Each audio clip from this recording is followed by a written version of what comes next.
بعض اوقات یہ بھی ہوتا ہے کہ بوڑھے لوگ جو ہوتے ہیں بعض اوقات اکیلے رہ رہے ہوتے ہیں، یا بعض اوقات یہ ہوتا ہے کہ بہو بچوں کے ساتھ رہ رہے ہوتے ہیں یا کسی بیٹی کے ساتھ رہ رہے ہوتے ہیں، تو اس میں یہ ہے کہ اب جیسے اب چیسٹ پین شروع ہوئی، اب ظاہر ہے بیٹی کو بھی نہیں پتہ ہوگا کہ اب کیا کریں، زیادہ سے زیادہ وہ ایمبولینس کو کال کریں گی، لوکل کوئی ڈاکٹر ہیں ان کو کال کر لیں گی، ٹھیک ہے، اور ویٹ کریں گی کہ اچھا یہ ہے۔ اب جیسے فار ایگزامپل اب کوئی گاڑی بھی نہیں چلانا جانتا، تو وہ اس طرح سے ٹریپ ہو گیا، یا وہ اکیلا ہے تو بھی وہ اکیلا، اس کو جیسے چیسٹ پین ہو گئی شروع،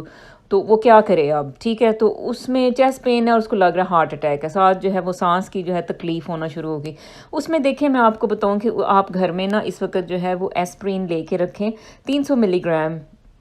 کی گولی فوراً اس پیشنٹ کو دے دیں، ٹھیک ہے۔ اس سے یہ ہے کہ وہ اگر خدا نہ خواستہ اس کی جو ہارٹ میں کوئی کلاٹ بن رہا ہے، ٹھیک ہے، تو وہ یہ جو ایسپرین ہوتی ہے نا، یہ اس کو حل کر دیتی ہے کلاٹ کو فوراً۔ تو آپ فوراً اس مریض کو کہیں کہ زبان کے نیچے 300 ملی گرام کی جو ایسپرین ہے